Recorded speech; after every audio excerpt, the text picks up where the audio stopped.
I believe that my thoughts, some of which you may not agree with and must not indeed agree with, speak to the same God. I've written a paper which will be distributed.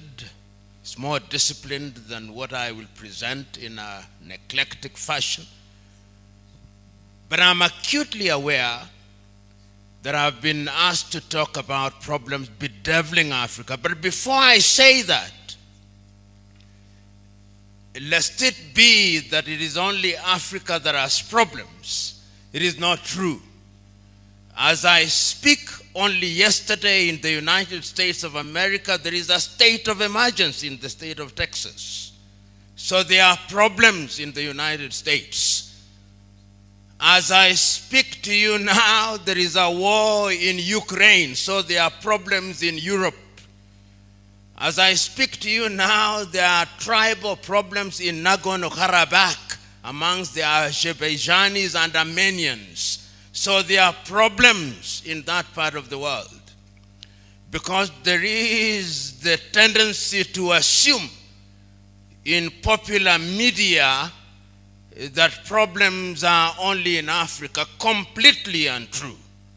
And let, therefore, my presentation be understood in that context. We are speaking about Africa because we are in Africa and because we are focusing on the continent of Africa. When I came in, the devotion also said that there are diseases in Africa. True, but there are diseases everywhere. So let it be understood in that context.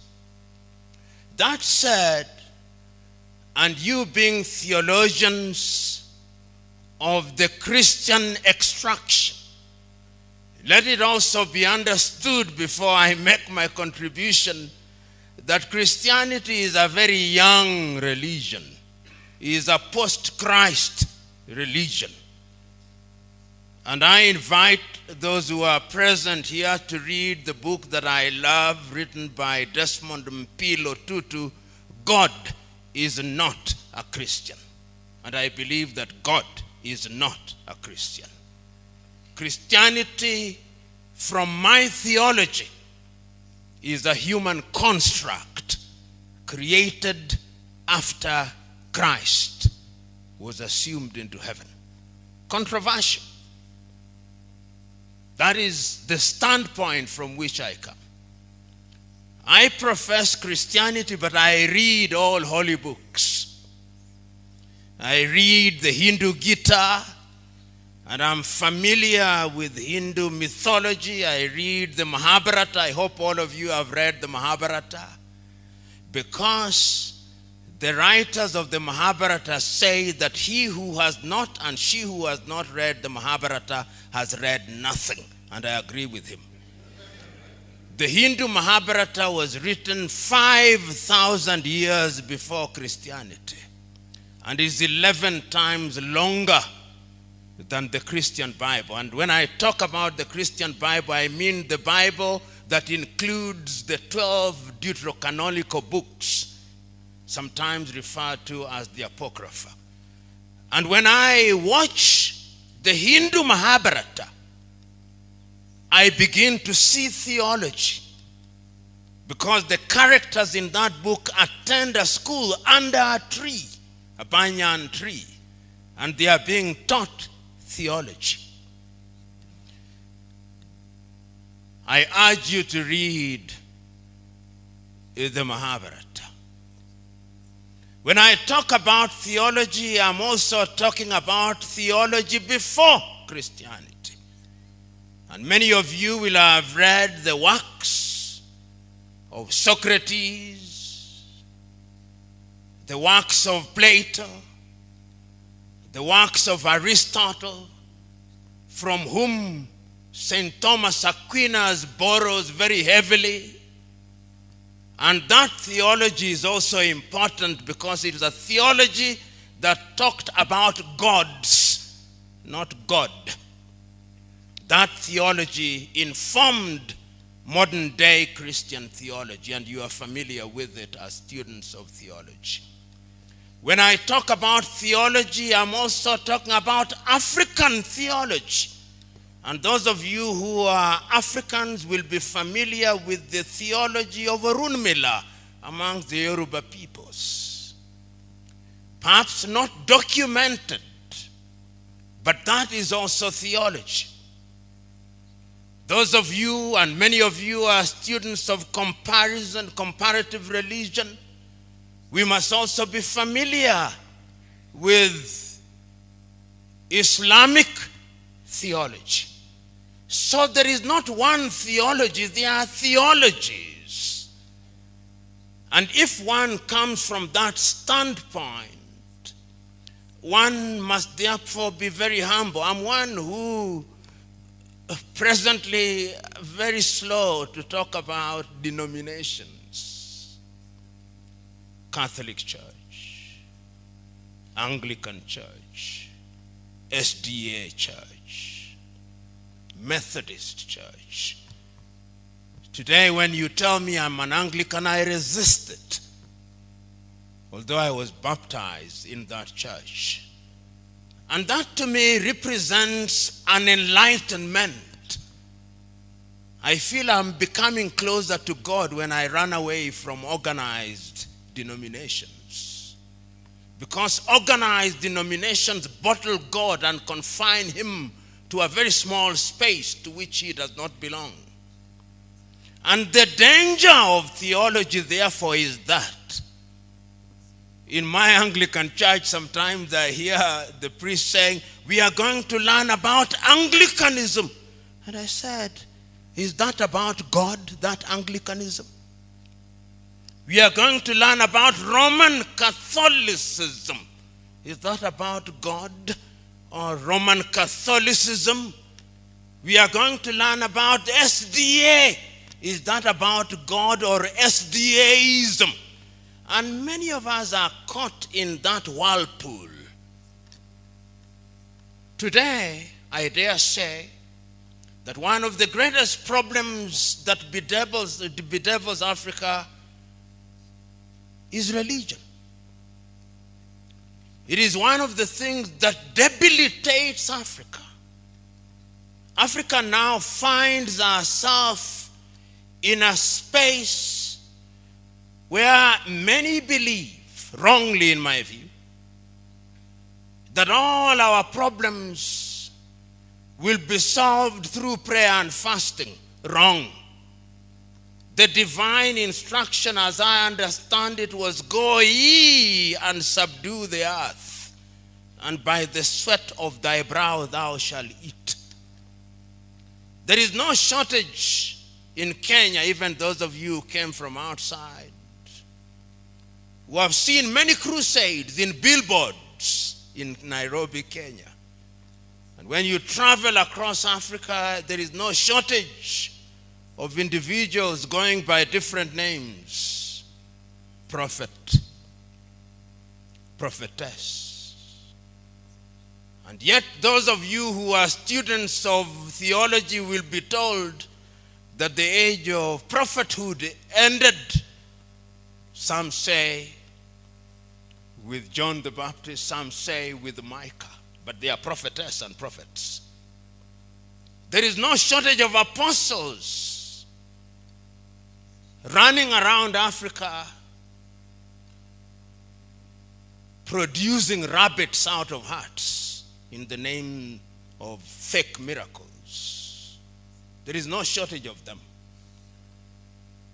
That is part of the African problem, but we do not want to confront it, particularly you theologians. You do not want to confront it.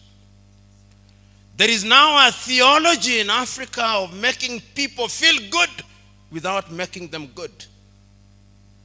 That is wrong theology. It is unbiblical and is dangerous to Africa. Because the Bible that I read does not say it. The Bible that I read is specific and unequivocal.